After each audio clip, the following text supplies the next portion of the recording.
Hello and welcome back to Rolling Solo. My name is Adam Smith and this is the first video for the playthrough of Mansions of Madness, a game that I have unboxed recently and I'm super excited to get into. I've never played this game before. I've never played the first edition. This is the second one and I never ever have played it. I don't know what to expect. I don't know what we're going to run into, and that's part of the reason I'm so excited for this.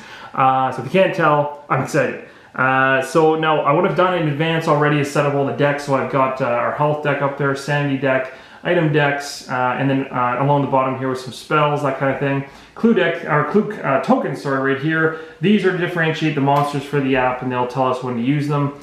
These right here are the tokens. I put them into coin cases. I think it just looks slick and also gives them a little bit of beef in terms of when they're on the map. I like them a little better. I've done this actually with my Arkham Horror, the card game, as well. If you're watching that series, I love throwing those tokens into coin cases. They just sound great. And it gives it thickness, which I like, and also protects them, even if that's something you're worried about, although it's just cardboard in the end.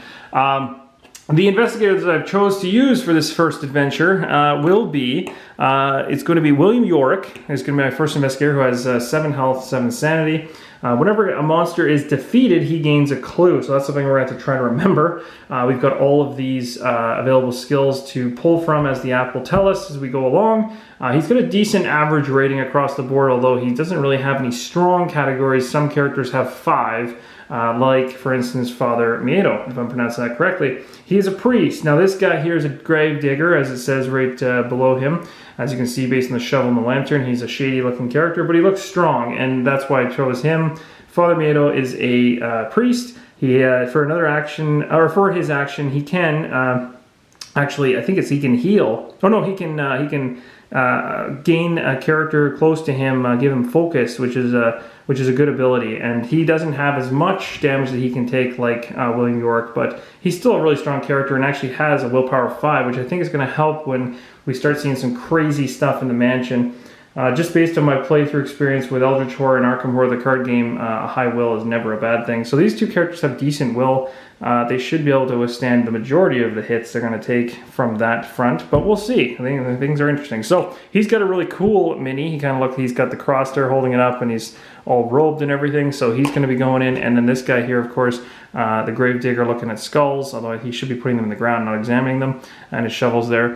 So those are the two characters I'm going with. Obviously, in terms of, because I've never played this before and I've never actually experienced Mansions of Madness, the first edition, jumping into the second edition, which this is, I'm going to choose the very first scenario available to me, and that is the Cycle of Eternity. Now, throughout the scenario, I'm not going to be jamming this phone into the camera too often because, number one, I don't want the color distortion to occur, and it does occur quite a bit. If I jam this phone real close so you guys can see things, the whole lighting of the whole thing just goes wacko, and it doesn't look good.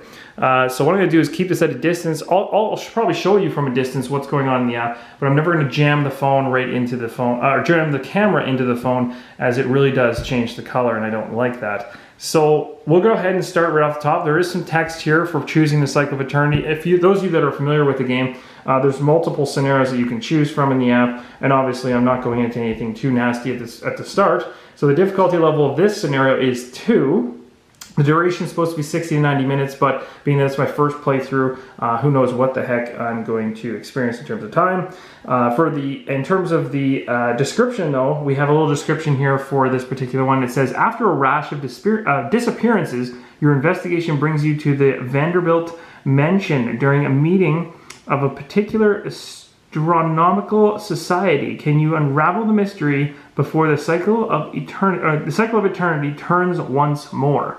So there's some creepy meeting happening essentially at this mansion, and our job is to go inside and hope to find out what is going on. There's also been a bunch of disappearances and things like that. So we're going to try our best here to, try to figure out what is happening in this mansion. So the app is going to let me go ahead and decide what I want to do in terms of selecting investigators. So just so you guys are aware, there is sound. I've turned it off. This is because, of course, most of this stuff is a paid product and I'm not going to have the actual sound playing through, but just so you're aware, there's sound, there's ambient music, there's There's actual text that will come up here, and typically it's script read. There's actually something that will, there's an individual who's gone ahead and read out the story script and things like that if you're not familiar with the game. So it's kind of cool, but I'm going to keep that off and I'll read it to you as we go along. So hopefully I can keep up to his level, but I doubt it. I'll try my best. So we get to choose our investigators to start the game. We already did that. So we know we're using Father Mateo, if I'm even pronouncing his name correctly, and then William. So we're going to go ahead and choose those two characters. Now what the app will do is take this information and then spit out a number of items and cards randomly, and these are changing. I did kind of play with this app a little bit before I actually started playing this particular game right now, and it did give me a different assortment almost every time. I didn't really see too much change, or I saw quite a bit of change in terms of the items between characters, so it's kind of interesting how, I don't really understand necessarily how the app is going about picking the items, but I'm sure it's selecting from a base level pile. So I'm going to go ahead and pick these cards of the deck here. So we do have the Holy Cross. That one was right in the center. Looks like we also have a few other items here. So let's go through this deck and see if I can find them quickly. Kerosene. So we instill bravery, candles. Let's see. Brass knuckles. Hey, that sounds pretty good. I like the idea of brass knuckles. Let's see here. And of course, once we pick these items up, it'll be a little easier as we go forward. So here's the brass knuckles. Now, once we pull these out and I put them in front of my characters in terms of who's going to carry what, I will read what these things are and what they do so that you guys are aware for when you're watching what the heck is going on. There's some whiskey there. So we got whiskey, brass knuckles, Holy Cross. We need instill bravery, which I know is a spell, I'm pretty sure. And then candles. And look at that. We found candles. So we got 4 items. And it looks like 1 spell, and then we as a group essentially, but what I'll do in this particular video is I'll choose which, essentially which items should go on which character. So I'm gonna go ahead and split this thing. I just did a quick little shuffle here, the item deck, put it back in its place, and we've got these available to us, plus instill bravery. So essentially how I do this is I usually just go until I find the card that's named based on the app or whatever is being asked of me, and I put the deck back. So here is my 5 cards.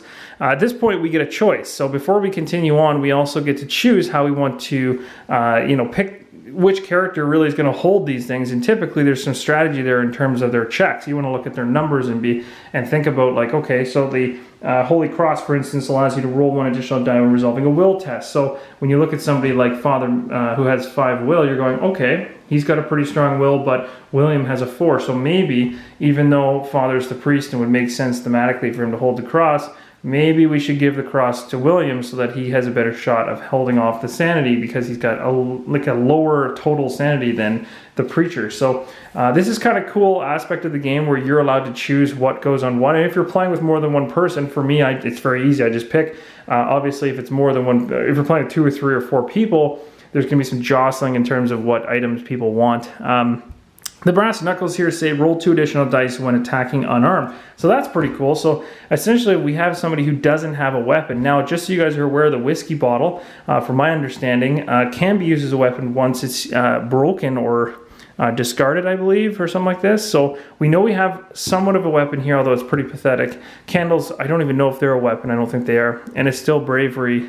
Doesn't really, I don't know what it does. I actually haven't flipped it to ever see. So really the only 2 that I think are going to be considered weapons are brass knuckles and whiskey. So we're going to have to maybe separate these, and we should probably do it based on our strength. So William's got a 4 for strength, so he could probably do okay, let's say, with I don't know, maybe like the whiskey bottle, and then we could probably put the brass knuckles on Father Mateo. So he's rolling 2 additional dice while attacking unarmed. So that's pretty good, I guess. I'm not too sure. I've never seen it. I don't know how that's going to affect things. Candles. This one, now this is considered a light source. Now light sources are really important in the game because these nasty tokens will show up during the game in particular tiles that are going to make a room considered dark. And when they're considered dark, that's a bad thing. So I actually haven't run into that situation yet, but when it does, it's nice to have a light source or be within range. I think it's 1 space away. Then it's not considered a dark tile, and there's disadvantages to that. So anyway, we want to have somebody holding the candles. It says here you can discard the card to convert all your magnifying glasses to elder signs when casting a spell, which essentially just means change your clue side of the dice to a success, essentially, is what it's saying. So the question is who should get it? I don't know. At this point, we can always trade later, so it's not too much, too big of an issue, and we're likely going to be in the same space when we start. So I don't know. Maybe I'll give them to the father. So we'll give them to the priest, and then instill bravery. So this one, typically most of these cards, how they work is they're doing something, and most spells make sense, even with Arkham Horror, the older game. Lore was typically what was used or required to use spells. So in most cases, like lore being 4 for the priest and 3, it just makes sense to put the spell on the priest, being that he's got a better check for lore. Who knows what the heck is going to actually ask when we flip the card when we use it, but that just makes logical sense. So we've now done everything and satisfied all the app's desires in terms of giving us items. It also says each investigator begins with 2 clues. So we take two clue tokens and we'll drop them in our starting areas. So that's not bad. So we'll just flip those around like so. I'm just a little bit anal and I want them to be facing correctly. Okay, so there we go. We got them all sorted, and we just click the continue button. Now what's going to happen is there's going to be some loading. There's a loading screen here. This is saying the oldest and strongest emotion of mankind is fear, and the oldest and strongest kind of fear is fear of the unknown, H.P. Lovecraft. And then we have a button here saying begin the scenario. So at this point, story text is going to unfold. This is all narrated. Everything here is spoken out, but my volume is off. Because I just don't want to spoil that narration for you if you plan to get the game. It's really cool. It's spoken different. I don't even know because I haven't played this very much, but I think I've heard half this intro. So I'm going to read this to you. It says, you slump into your office chair after another long day of interviews. You have been investigating the disappearances surrounding a wealthy neighborhood for 2 weeks, but you have nothing to show for it. The telephone rings. You answer and hear a panicked voice of an older man. Is this the investigator who visited the Vanderbilt estate? You flip through the files on your desk, and William Vanderbilt, a wealthy bachelor, mother recently deceased. He had refused to meet with you, but you were able to speak to several members of his serving staff. This is Eugene, Mr. Vanderbilt's butler. I did not know who else to call. The police think I'm crazy. Unnatural things have started happening here, and I'm worried for my master. I think he is in danger. Please help. So again, we've got an issue here at the mansion. The butler is essentially calling us for some help. And it says, finally, a lead. You hang up the phone, throw on your coat, and leave for the Vanderbilt estate. So at this point, what's going to happen is the app now is going to generate our scenario. And this is what's really cool with this. I do not have any app-driven games whatsoever. And just remember, again, there is music with this and everything, but I have it all turned off. So a little less pop in terms of stuff. But if I don't want to get into any trouble by showing music or voice recording. So this thing says, okay, this is essentially your story text leading up to the first room. So it says your car rattles up to the uneven drive, pulling to a stop in front of the estate. Several cars and carriages are parked along the drive. However, the butler who contacted you is nowhere to be seen. You knock on the large oak door to no response. Fearing something has happened, you try the handle, and the door swings open into a lavish entryway. Place the lobby tile and walls as indicated. So I'm going to go in here really quick. I'm just going to switch hands real fast as I grab the lobby tile. So I got a whole pile of tiles here. Here we go. So this is the one we essentially have just walked into, and the app has already stated this is the guy we are going to be dealing with. Now what I'm going to probably do is I'm going to move these maybe off to the sides just a bit, because I think in terms of play, we're going to likely have this mansion expand in all different sides. So I want to have some space here. So I'm going to move all these over. It also is saying here, there's some other text here saying you step into the warmth of the house. A strange stillness hangs in the air and your footsteps echo through the quiet entrance. Place your investigator figures as indicated. So I'm going to put these guys in this first area. Now, it might be hard to see on camera, but there's essentially a divide right here going around. So this is essentially an area in itself, and then this is an area, and this is an area divided by another line. So there's 3 major areas in that room. It also tells me to set up a bunch of things in that room, so I'm going to make sure that everything's placed correctly. There is going to be a search token, which is sitting right on the middle table here in this main alleyway. And it says, in the middle of the lobby sits a table with a small pile of papers. Place a search token as indicated. So the really cool thing with the game, again, is the app is building this for you as you go. Don't have to do anything.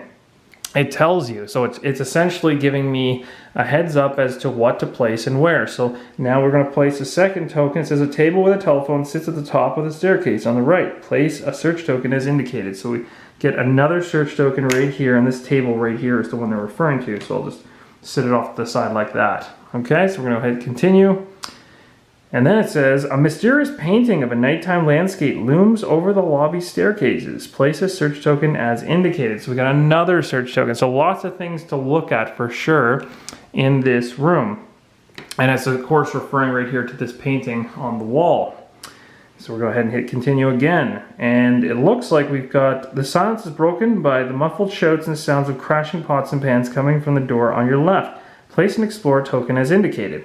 I think what I'm going to do actually is I'm going to probably at this point, well, yeah, this makes sense. I'll grab this token right here, and I'm going to place this token essentially right on the side like so. So it's going to be sitting over here. So that's pretty good. Maybe at some point actually I will turn on the app's music, because it is very, very ominous and very, very cool. But for this video, for the setup video, I think I'm going to ignore it. But maybe in the second video I'll decide whether or not I want to turn it on, just to give us some ambient music and things like that. But I'll have to double check, because I think that I don't want to cause any issues there with the video itself by using something that somebody else has created, essentially. So we'll continue to play through as it is now, me reading. So it says here, the silence is broken by the muffled shouts and sounds of crashing pots and pans coming from the door on your left. Place an explore token. So this is considered an explore token. So there's banging and all kinds of clattering happening behind this door right here. We don't know exactly what's going on, but something is.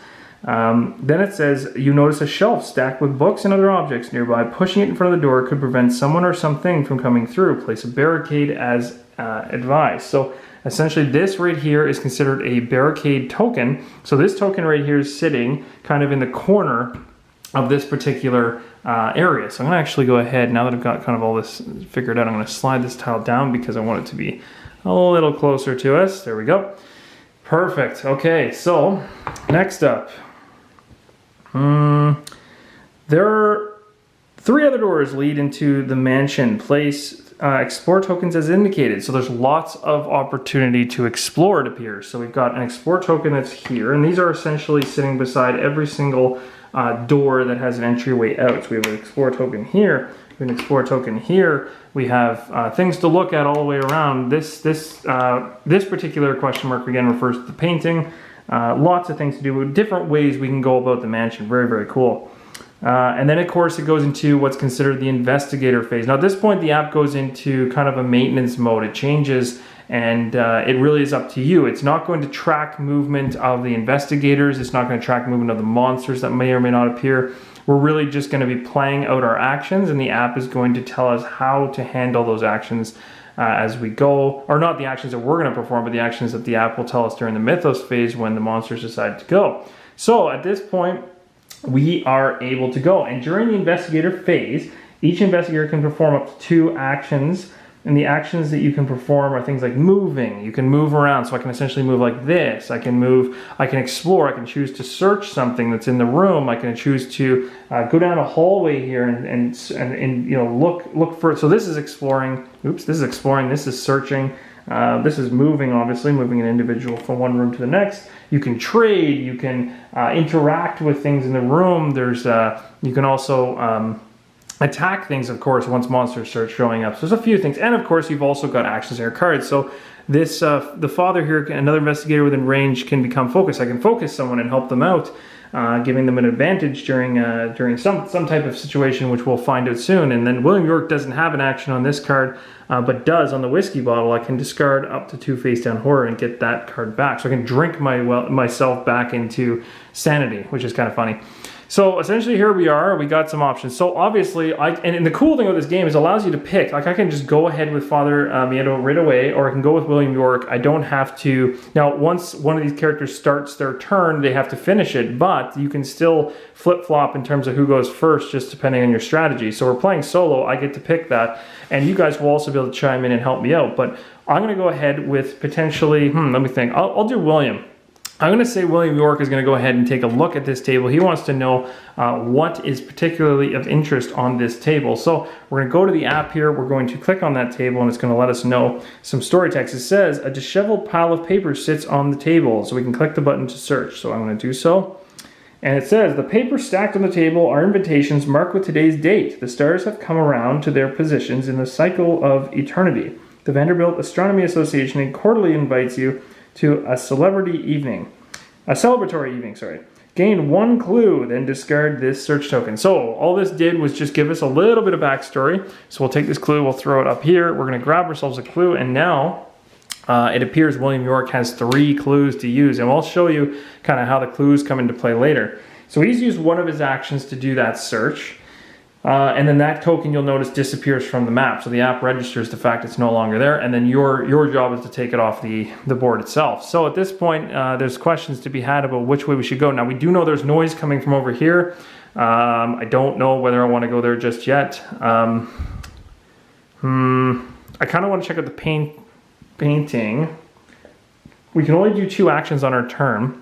So maybe I will head here. I'm gonna move up the stairs to this room here. So now essentially William has done his turn. His movement is a turn in itself. He's done his 2 actions. He's up here. I'm gonna aim to go grab this. Now in terms of him, the father here, I'm gonna actually have the father, he's gonna move up the opposite staircase. He's gonna ignore the noise. I don't want to go in there just yet because I don't think, based on having candles and brass knuckles and a whiskey bottle, that I'm prepared for whatever is behind that. Now, yes, there is this token here that I can use for an action to essentially barricade the door, which essentially just piles a bunch of junk against it. That could be good, but I'm gonna hold it there just for now because, well, I don't know what exactly I want to run to. So I'm just choosing not to use it just yet. At some point, maybe it'll come in handy, but I'm gonna ignore it for now. So I'm gonna have the father here head up the stairs. He's in this entire space now, so I can either choose to go exploring or I can search something. I'm gonna search the painting. I want to find out if there's anything here I can get from this. So a mysterious painting of a landscape under the night sky overlooks the lavish entryway.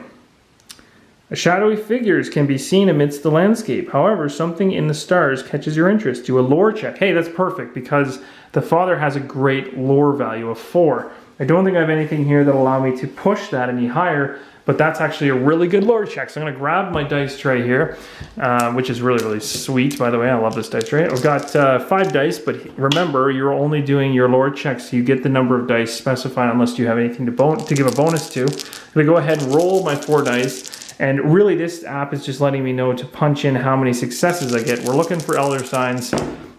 Hey, that's not bad. So we ended up getting 2 elder signs and 2 clues. Now, with those 2, we can decide a couple of things. One is I could give away some of these clues and I could turn this into 4 successes. Now, whenever you use a clue, you can flip essentially a magnifying glass to an elder sign, and that's what's really cool. Or I could just say I'm happy with what I've got. I'm going to tick it up by 1. I'm just going to tick it up so we can put in 3 successes. So essentially what this does is now this becomes elder signs. We have 1, 2, 3 successes. I could have gone to 4, but I think 3 is good enough. We hit continue and the app will let us know what happens. You identify several of the specks of light in the sky as planets. They are all occupying the same section of the sky, as if coming into alignment, not unlike the planets in the sky tonight. Beneath the painting, a plaque reads, "In the memory of Lilith Vanderbilt. Gain 2 clues, then discard this search token."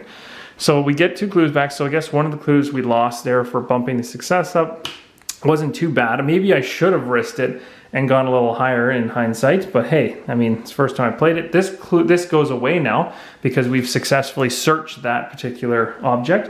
And as you'll notice when you do so, it disappears from the app. Now, of course, you have to manually do that myself. But that's essentially it. I think that's where I'm going to stop for now. We've done all the investigator phase. We'll be moving into the mythos in the next video. So I hope you guys are enjoying this playthrough. It's just started. If you like it, go ahead, give me a like and subscribe. I'll see you in the next video. Thanks for watching. And keep on rolling solo.